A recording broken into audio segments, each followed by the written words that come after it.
The letter arrived on a morning already heavy with worry, the kind of morning where the air felt too still and every sound carried farther than it should. Emma Mayfield was standing at the small kitchen table, fingers stiff with cold as she kneaded bread dough that barely seemed worth the effort. The house was quiet except for the shallow breathing of their mother in the next room and the distant clatter of wagon wheels on the road beyond the window. Emma had learned long ago how to listen for trouble in silence, how to sense when life was about to tilt in a direction she could not stop. When the knock came at the door, it was sharp and impatient, as if whoever stood outside believed time itself belonged to them. Emma wiped her hands on her apron and opened the door to find the postman shifting his weight, a single envelope pinched between two fingers. His eyes flicked past her, searching the house, already bored with whatever story lived inside these walls. "Mail for Clara Mayfield," he said, holding it out. Emma hesitated. Clara was not home. Clara was rarely home anymore. She took the letter anyway, the paper heavier than it should have been, the ink dark and deliberate. The postman tipped his hat and turned away without another word. Emma closed the door slowly, resting her forehead against the wood for a moment longer than necessary, as if the house itself could steady her. She did not need to open the envelope to know what it was. For weeks now, whispers had followed Clara through town, women speaking behind gloved hands, men pretending not to stare. A May border proposal, they said, a rancher out west, good land, good money, a respectable match for a girl who was running out of patience and options. It was the kind of story that fed on envy and judgment in equal measure. Emma placed the letter on the table and stared at it while the dough sagged under its own weight. Her hands trembled as she pushed it aside, as if distance might weaken its power. She went to check on their mother, smoothing thin gray hair away from a pale forehead, adjusting the blanket that no longer seemed to bring warmth. Their mother's eyes fluttered open, unfocused but kind. "Is that you, Emma?" she whispered. "Yes, Mama," Emma replied softly. "Try to rest." Her mother smiled faintly, the way people did when they were already halfway gone. Emma swallowed the tightness in her throat and returned to the kitchen. The letter waited. She finally opened it with careful fingers, unfolding the pages as if they might tear under the weight of what they promised. The words were neat and formal, written by a man who had learned to speak plainly and meant every sentence. His name was Ethan Cole. He described his ranch, the land stretching wide and open beneath the sky, the house he had built with his own hands. He spoke of loneliness without self-pity, of a desire for partnership rather than ownership. He asked for a wife, not a decoration. The letter was honest in a way Emma had not expected. It was also addressed to Clara. Emma folded the paper slowly, her chest aching with something like grief for a life that was never meant for her. Clara would love this letter, she thought. Clara loved attention, loved the idea of being chosen, admired. She imagined her sister laughing lightly as she read it, already picturing herself in fine dresses against a western sunset. But Clara was not here. By the time Clara returned that evening, the sky had darkened and the oil lamp cast long shadows across the walls. She swept into the house with the same restless energy she always carried, cheeks flushed from the cold, eyes bright with plans she never shared. "You won't believe the day I've had," Clara said, tossing her shawl aside. Emma held out the letter without a word. Clara's eyes lit up the moment she recognized the handwriting. She tore it open, reading quickly, a smile spreading across her face. For a moment, Emma allowed herself to hope that her sister might take this seriously, that perhaps this could be a turning point. Then Clara laughed. "Well," she said lightly, folding the letter in half, "that settles it." Emma frowned. "Settles what? I'm not going," Clara replied, already turning away. "I can't imagine anything more dull than living on some dusty ranch with a man I've never met." Emma stared at her. "Clara, this is a real opportunity. He sounds kind, stable. I don't want kind and stable," Clara said, glancing at her reflection in the cracked mirror. I want more. Besides, I'm leaving tomorrow." Emma's heart dropped. Leaving? Where? Clara smiled, secretive and thrilling. West, actually, with someone far more interesting. The room seemed to tilt. "You can't just leave," Emma said. "Mama, I know." Clara interrupted. "You'll take care of her, you always do." The words landed harder than any insult. Emma felt the familiar weight settle on her shoulders, the unspoken expectation that she would hold everything together while Clara chased whatever spark caught her eye. "And this letter?" Emma asked quietly. Clara waved a hand. "Do what you want with it." That night, Emma lay awake listening to Clara pack, the soft thud of belongings being chosen, discarded, abandoned. By morning, Clara was gone, leaving behind an empty bed and a house that felt suddenly too large and too fragile. The truth could not remain hidden. The town would notice Clara's absence. Questions would be asked. Judgments passed. Their mother's care depended on what little respect the family still held. Emma sat at the table again, the letter open before her, its promise now a threat as much as a hope. She imagined the whispers growing louder, imagined the look on the doctor's face when bills went unpaid, imagined winter closing in with nothing to soften its edge. She also imagined the rancher waiting. The decision came slowly, painfully, like a wound opening rather than closing. Emma packed Clara's dress with careful hands, folding it as if it were a sacred thing. She practiced Clara's name until it felt foreign on her tongue. She stared at her own reflection, wondering how much of herself she would have to leave behind to make this lie believable. When the train whistle sounded the next morning, Emma kissed her mother's forehead and whispered a promise she did not know how to keep. She stepped onto the platform with her heart pounding so loudly she was certain others could hear it. The train carried her west, away from everything she knew, toward a life built on sacrifice and silence. Emma watched the town disappear, knowing that whatever awaited her would change her forever. She was not the sister who had been chosen, but she was the one who went.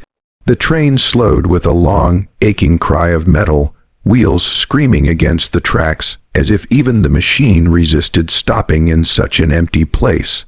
Emma felt the jolt run through her bones and tightened her grip on the small suitcase resting in her lap. Around her, passengers stirred, gathering coats and parcels, their lives clearly defined and confidently claimed. Emma remained still for a moment longer, heart beating so hard it felt like it might betray her before she ever set foot on the platform. This was it. She rose only when the conductor called out the station name, his voice flat and practiced. The name sounded strange in her ears, unfamiliar and final. Emma stepped down from the train into a dry wind that smelled of dust, leather, and sun-warmed wood. The sky stretched wider than she had ever seen, pale blue and unforgiving, as though it offered freedom and judgment in the same breath. She scanned the platform, her stomach twisting. Men stood in small clusters, some with families, some alone, their faces hardened by work and weather. She wondered which of them was waiting for Clara and felt a sharp, guilty sting at the thought. Her fingers brushed the edge of her veil, pulling it lower, as if a thin layer of fabric could keep the truth hidden. Then she saw him. He stood slightly apart from the others, tall but not imposing, shoulders squared in a way that suggested habit rather than pride. His hat was worn, his coat plain, boots scuffed from real labor. He held himself still, as if afraid that moving too much might make something disappear. When his eyes found her, there was a flicker of uncertainty there, quickly masked by relief. Ethan Cole. Emma knew him instantly, though she had only known him through ink and paper.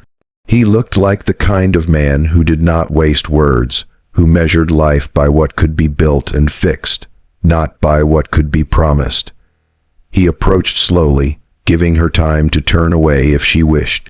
That alone surprised her. "Miss Mayfield?" he asked, voice low and careful. "Yes," Emma replied, the name heavy in her mouth. Her voice sounded steadier than she felt. "I'm Ethan," he said, offering his hand. She hesitated only a fraction of a second before placing her gloved fingers in his palm. His hand was warm and rough, the grip gentle but sure. Something about it made her chest tighten unexpectedly. "I'm glad you made it safely," he said. "The ride can be rough." "It was long," she answered, choosing truth where she could find it. He nodded, as if understanding more than she said. "We can head out whenever you're ready. The ranch is a ways from here." Emma followed him to the wagon, her boots sinking slightly into the dirt. The land felt endless, empty in a way that made her feel both small and strangely unburdened. Ethan helped her into the seat, careful not to touch her more than necessary, then climbed up beside her, keeping a respectful distance. As the wagon rolled forward, silence settled between them. Emma expected awkward questions, probing looks, some demand for explanation or reassurance. None came. Ethan focused on the road, guiding the horses with quiet confidence, as though he understood that words could wait. The ranch revealed itself slowly, a modest house standing firm against the open land, a barn nearby, fences stretching outward like patient arms. It was not grand, but it was solid, built, not inherited. "This is home," Ethan said simply. Emma stepped down from the wagon, her breath catching. She had imagined something harsher, lonelier. Instead, there was a sense of intention here, of care. The porch boards were swept clean. A lantern hung ready by the door. Ethan led her inside, showing her each room without ceremony. "You'll have your own space," he said, gesturing to a small bedroom with a window that let in generous light. "There's no rush for anything. We'll take things at a pace that suits you." The words struck her harder than she expected. No rush, no demand. Her eyes burned, and she looked away quickly, pretending interest in the simple wooden dresser. Supper was quiet, but not uncomfortable. Ethan cooked, a straightforward meal, and they ate across from one another at a small table. He asked about her journey, about the weather back east, questions that required little invention. Emma answered carefully, weaving truths with omissions, her heart pounding each time she spoke. After the dishes were cleared, Ethan stood, suddenly unsure. "You must be tired," he said. "Tomorrow we can talk about whatever you'd like." She nodded, rising. "Thank you," she said, meaning far more than the words could carry. That night, Emma lay awake listening to the unfamiliar sounds of the ranch. The wind, the distant shifting of animals, the quiet creak of a house settling around her. She pressed a hand to her chest, trying to calm the storm inside. Ethan had given her safety without asking for proof she could not give. And that kindness made the lie she carried feel heavier than ever.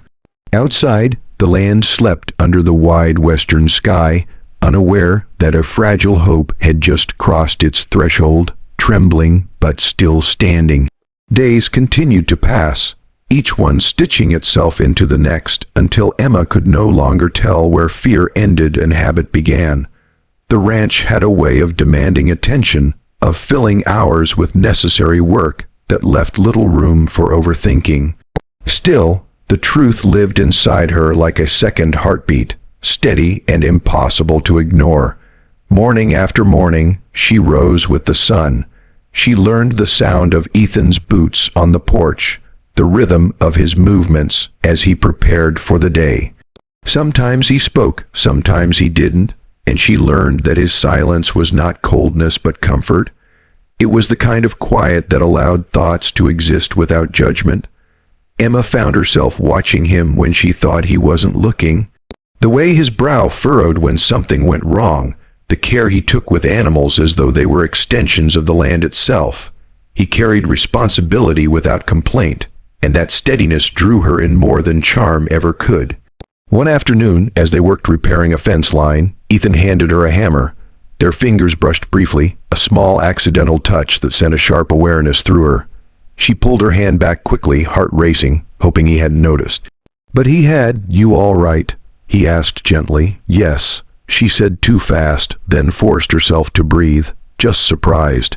He nodded, accepting the answer without pressing. That was his way, and it made everything harder. As the weeks passed, Emma began to feel something dangerous growing inside her. It wasn't just gratitude or relief anymore.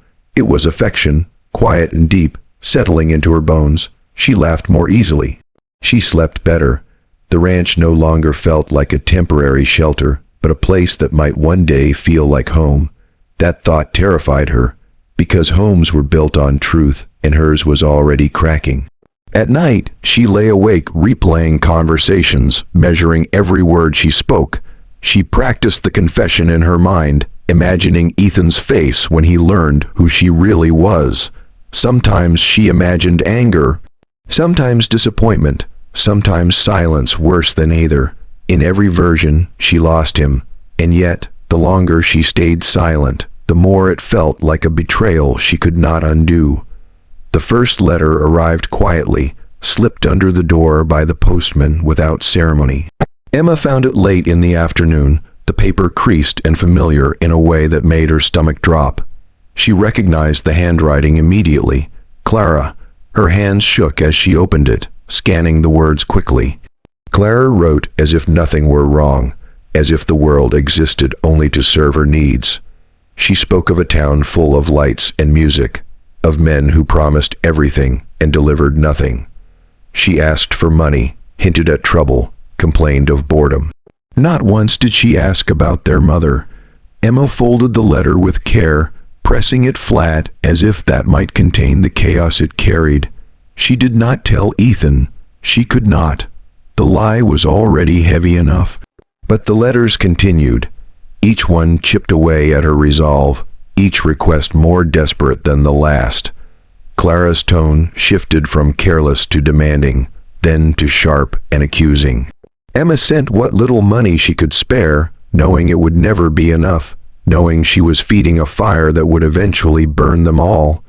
Ethan noticed the change in her. "You've been quiet," he said one evening as they sat on the porch, watching the sky bleed into sunset.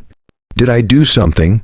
The question caught her off guard. She turned to him, seeing genuine concern in his eyes, and felt the weight of everything she was holding back. "No," she said softly, "you didn't."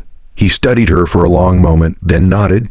"If you ever want to talk, I'm here." Those words nearly broke her. Days later, a second letter arrived, this one not hidden, not quiet.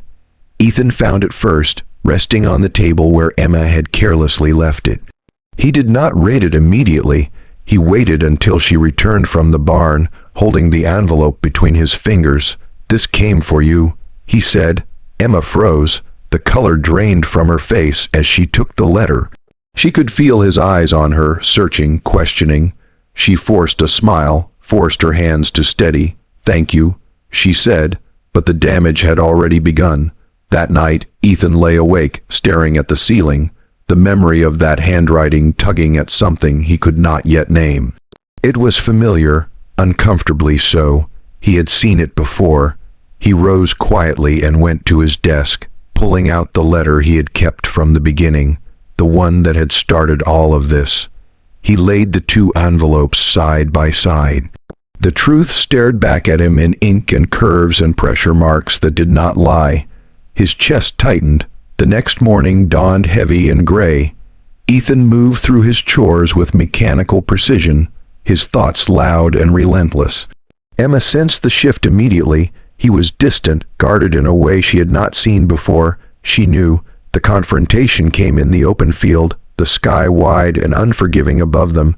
Ethan stopped suddenly, turning to face her, the letters clenched in his hand. "We need to talk," he said. Emma's heart pounded so hard she thought she might faint. She nodded, unable to speak. He held out the letters. "These aren't from the same person I wrote to." Silence stretched between them, thick and suffocating. Emma swallowed, tears burning behind her eyes. "I can explain." "Then explain," he said, his voice tight but controlled. "Because right now I don't know who you are." The words cut deep. She took a trembling breath and told him everything. About Clara, about their mother, about the decision that had felt impossible and inevitable all at once. She spoke without interruption, without excuses, her voice breaking as she reached the end. "I never meant to deceive you," she whispered. But somewhere along the way, I stopped knowing how to tell the truth. Ethan listened, his expression unreadable. When she finished, he turned away, staring out across the land he had built with his own hands. The silence that followed was heavier than any argument. "I need time," he said finally. Emma nodded, tears slipping down her cheeks. "I understand." That night, she packed her things.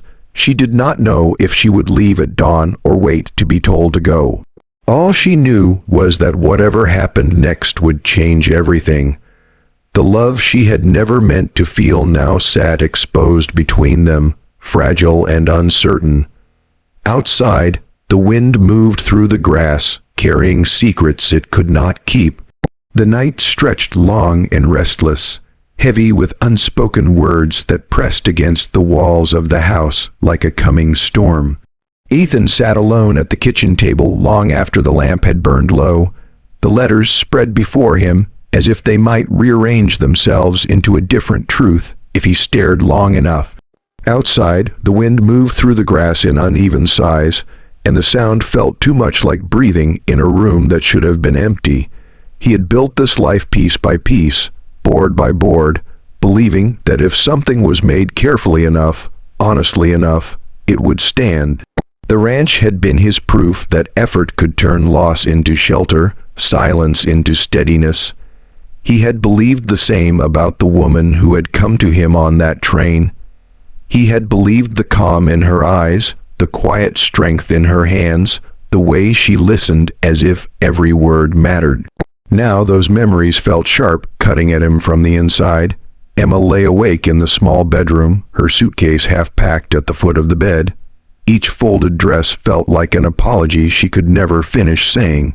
She paused often, hands resting uselessly in her lap, listening for movement from the other side of the house. Part of her hoped Ethan would knock, demand she stay, tell her that truth could still save them. Another part of her feared that knock more than anything, because she did not know if she could survive his anger. She pressed her forehead against the cool window pane and watched the moonlight spill across the land. It had begun to feel like home in a way she had never dared to admit. That was the cruelest part of it all. She had not only lied, she had hoped. When dawn finally came, it arrived gray and uncertain, the sky low and heavy. Emma dressed quietly, smoothing the creases from her clothes with shaking hands. She did not go to the kitchen. She did not make breakfast. It felt wrong to pretend that anything was normal. She stepped outside instead, the early air biting at her cheeks. The horses shifted in the corral, sensing change. Emma moved toward the edge of the property, suitcase in hand, her steps slow and deliberate. She was not running. She was waiting for whatever consequence had finally caught up with her. Ethan noticed her absence when the house failed to stir. He stood in the doorway, scanning the land, and saw her figure in the distance. Something in the way she stood, still exposed against the open sky, stopped him cold. She looked small out there, not weak, but alone in a way that felt undeserved. Anger rose in him, sharp and immediate, followed by something heavier that he did not want to name. He walked toward her, boots crunching against the dry earth, every step a battle between what he felt and what he thought he should feel. Emma heard him coming and turned. For a moment, neither of them spoke.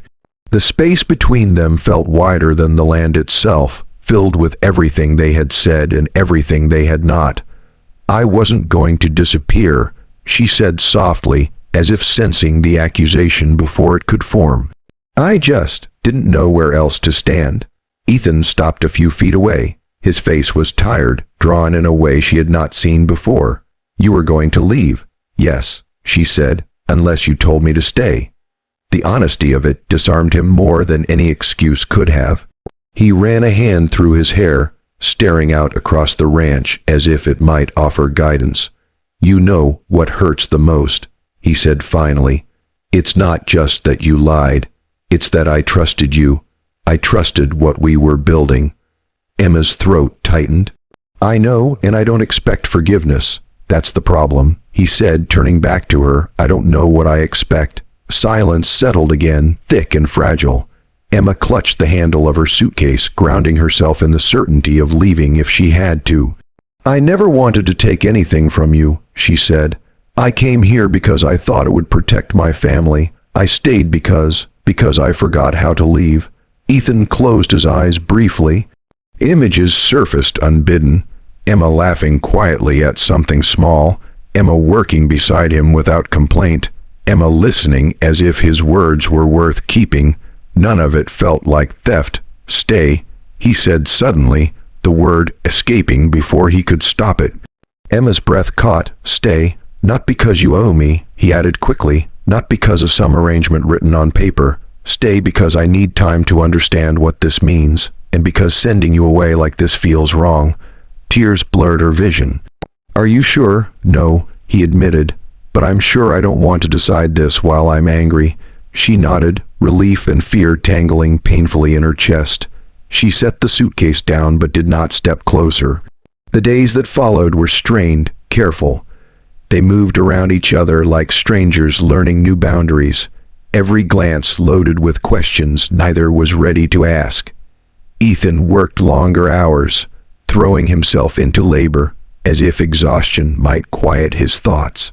Emma kept busy inside the house, her presence both necessary and uncertain. At night, the silence grew heavier. Ethan replayed the truth over and over, searching for the moment when deception had replaced honesty.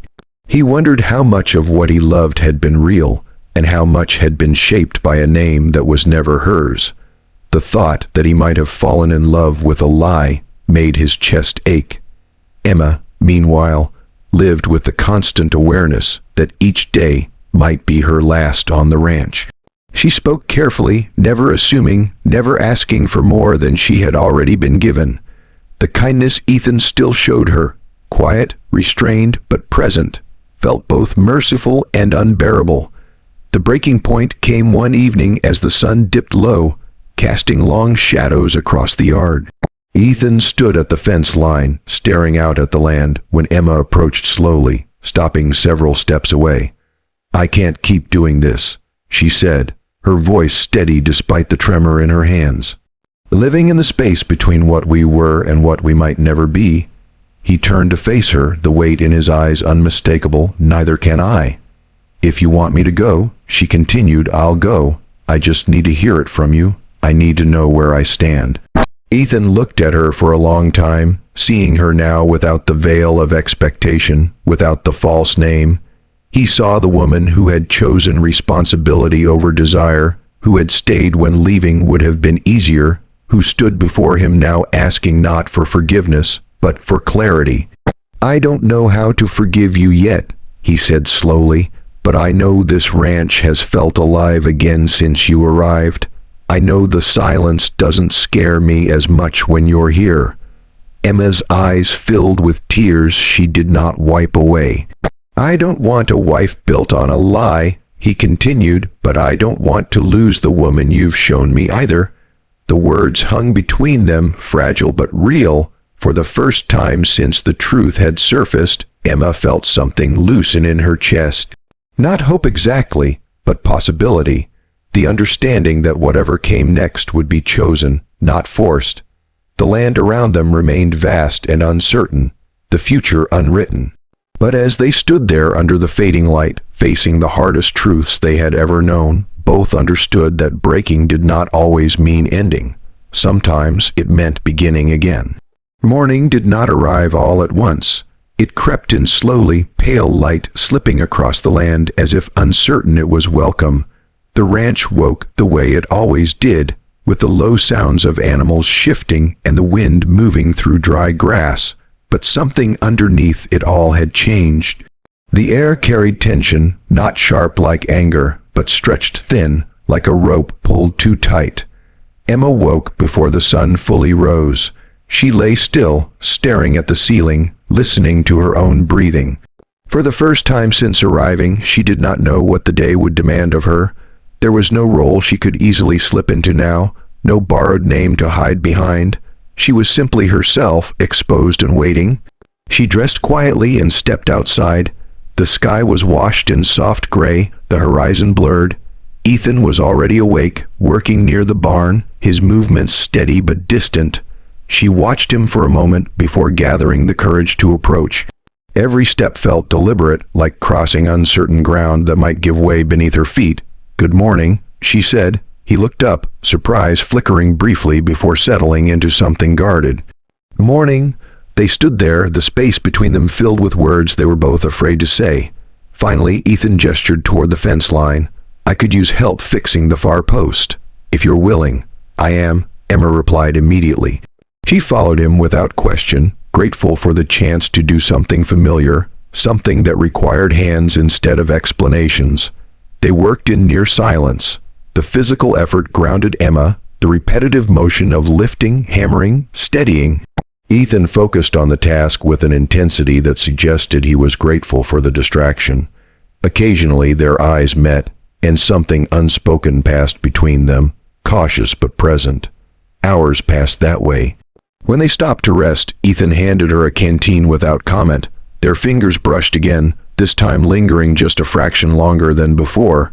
Neither pulled away immediately. "I've been thinking," Ethan said finally, breaking the quiet. "About what you said about staying." Emma's heart stuttered, and I realized something I didn't want to admit.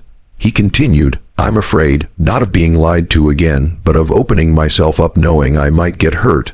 She nodded. "I understand. I was afraid too. That's why I stayed silent when I shouldn't have." He studied her face, searching for something, perhaps confirmation that the woman before him was real, that she would not disappear if he trusted her again. "I don't want half-truths anymore," he said. "If you stay, it has to be as yourself. No pretending, no hiding." "I wouldn't know how to anymore," Emma replied softly. "I'm tired of being someone else." That night, they ate together again, not as they had before, but not as strangers either. Conversation came slowly, cautiously. Emma spoke of her mother, of the weight of responsibility she had carried since she was young. She spoke of Clara honestly, without bitterness but without excuses. Ethan listened, really listened, asking questions when he needed to understand more. In return, he spoke of his past with more openness than he ever had, of the war that had taken pieces of him he never fully recovered, of the wife he had lost, not dramatically but quietly, leaving behind a hollow space that frightened him more than grief ever had. "I thought loving again would erase what came before," he admitted. "But it doesn't work that way, it just adds to it." Emma reached across the table, stopping herself just short of touching his hand. "I'm not here to replace anyone. I just want to stand beside you if you'll let me." He didn't answer right away, but he didn't pull away either. The days that followed were careful but hopeful. They began to rebuild something new, not the old expectation of a mail-order arrangement, but a fragile partnership based on honesty. Emma took on more responsibility around the ranch, not out of obligation but choice. Ethan began inviting her opinions, trusting her judgment in small ways that meant everything. One afternoon, a storm rolled in suddenly, dark clouds gathering fast. Emma was caught in the open field when the first drops fell. Ethan rode out to find her, concern written plainly across his face. "You should have waited," he said, helping her onto the horse behind him. "I didn't think it would come so fast," she replied, gripping his coat as the rain intensified. They reached the barn just as the storm broke fully, rain pounding the roof, thunder echoing across the land. Inside, the world narrowed to the sound of their breathing, and the closeness they could no longer pretend wasn't there. "I almost lost you," Ethan said quietly, the words slipping out before he could stop them. Emma looked up at him, rain-soaked and trembling, not from cold but from the weight of what he was admitting. "I'm here," she said. "I'm not going anywhere unless you tell me to." He cupped her face then, hesitant, giving her every chance to pull away. When she didn't, when she leaned into his touch instead, something in him finally broke open. Their kiss was gentle, tentative, as if they were both afraid the moment might shatter if pushed too far. It wasn't fueled by desperation or obligation, but by recognition, two people choosing each other with eyes open. When they finally pulled apart, Ethan rested his forehead against hers. "This doesn't fix everything," he said. "I know," Emma replied, "but it's a start." That night, for the first time since the truth had come out, Emma slept without packing her suitcase. Ethan lay awake longer, listening to the storm fade, feeling something unfamiliar settle into his chest, not certainty, but peace. Weeks passed, and the ranch felt different again, warmer, alive with shared purpose. Word from town trickled in, questions asked and answered with honesty this time. Emma no longer flinched at her own name. She wore it proudly, claiming the life she had nearly lost to fear. One evening, as the sun set in brilliant colors, Ethan took Emma to the hill overlooking the land.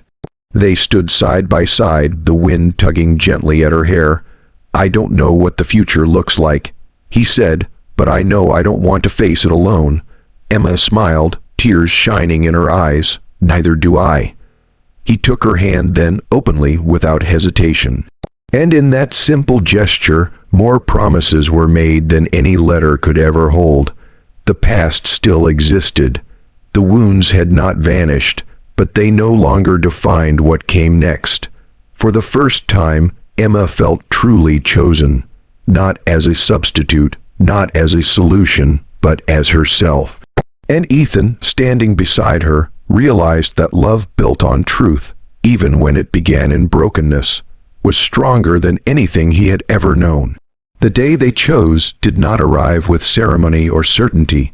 It came quietly, like most important things do, carried on the back of ordinary hours that slowly revealed they were no longer ordinary at all. Emma realized it one morning as she stood at the window, watching Ethan cross the yard with a purposeful stride that now felt familiar rather than distant. There was no hesitation in his movements when he looked toward the house anymore. No guarded pause, just recognition. She felt it in herself too. The fear that had once lived beneath every breath had softened, not gone, but no longer in control. The truth had changed them, but it had not broken them. What grew in its place was something slower, steadier, earned. They did not speak of marriage at first. Instead, they spoke of work, of weather, of the small decisions that stitched days together. Emma learned the deeper rhythms of the ranch, the long view Ethan had always held but never shared. She helped plan repairs, suggested changes, offered opinions without shrinking back. Ethan listened, not indulgently, but seriously, as if her voice had always belonged in the conversation. And slowly, the ranch became hers too. The town noticed before they did. When Emma accompanied Ethan into town for supplies, heads turned, whispers followed. Not cruel ones this time, but curious. People saw how they walked together, not touching yet not separate either. They saw how Ethan waited for Emma without realizing he was doing it, how she spoke with a quiet confidence that had not been there before. Some asked questions. Ethan answered plainly. There was no hiding now. Emma was not Clara. She was Emma Mayfield, and she was here by choice. Not everyone approved, but approval mattered less than it once had. One afternoon, a letter arrived bearing news from the east. Their mother had passed quietly, without pain. Emma held the paper with steady hands, tears falling without panic. She mourned, deeply and honestly, but without guilt. She had done what she could. She had not abandoned her duty. She had transformed it. Ethan sat with her that evening as the sun sank low, saying nothing, simply present. When she finally spoke, it was not to apologize or explain. "I wish she could have seen this," Emma said softly, "seen that I'm all right." "She would have," Ethan replied. Mothers usually do. It was the first time he spoke as if he belonged in that part of her life, and she felt something settle into place. Winter came gently that year, snow dusting the land rather than burying it. Evenings were spent close to the fire, conversations deepening, laughter coming easier. They spoke of fears without flinching now. Ethan admitted how deeply betrayal had once cut him, how close he had come to believing he was incapable of trusting again. Emma spoke of always standing second, of learning to make herself smaller so others could shine. "You don't disappear here," Ethan told her one night. "You fill the space." The words stayed with her. The proposal, when it came, was not dramatic. They were fixing a broken gate together, hands cold, breath visible in the air. Ethan paused, leaning against the post, studying the land as he often did when thinking through something important. "I don't want a life that feels borrowed anymore," he said. "I want one that's chosen with you." Emma's heart stilled. He turned to face her fully then. "I don't care how this began. I care how it continues. Will you stay, not as a guest, not as a solution, as my wife?" She did not answer immediately, not because she doubted, but because she understood the weight of yes. When she spoke, her voice was clear. "Yes, I will." They told the town together. There was no spectacle, just a simple announcement made with steady hands and unashamed eyes. Some smiled, some judged. Life moved on regardless. The wedding took place beneath the open sky, the land itself bearing witness. There was no borrowed finery, no attempt at grandeur. Emma wore a simple dress she had chosen for herself. Ethan stood beside her, grounded and certain. As they spoke their vows, there were no grand promises of perfection, only truth. They promised honesty, even when it hurt, choice, even when it was difficult. Partnership, not ownership. When Ethan took her name into his mouth, when he said Emma with the weight of commitment behind it, she felt something unlock inside her she had not known was still closed. Their life together unfolded in seasons. Spring brought new growth, calves in the fields, plans expanded. Summer brought long days and shared labor, sweat and laughter. Autumn brought reflection, gratitude, the quiet pride of harvest. Winter brought closeness, stories told and retold, the comfort of shared silence. They argued sometimes, they disagreed, but they did not retreat. Every conflict was faced, named, worked through. Love did not erase difficulty. It gave them reason to endure it together. One evening years later, Emma stood on the porch watching their children play in the yard, their laughter carrying across the land. Ethan joined her, slipping an arm around her shoulders without thought. "Do you ever regret it?" he asked quietly. How it began? She considered the question honestly. "No, I regret the fear, but not the path. It led me here." He nodded. "Me too." The sun dipped low, casting the ranch in gold. Emma leaned into him, feeling the steady beat of his heart, knowing that what they had built was not fragile. It had been tested, broken open, rebuilt with care.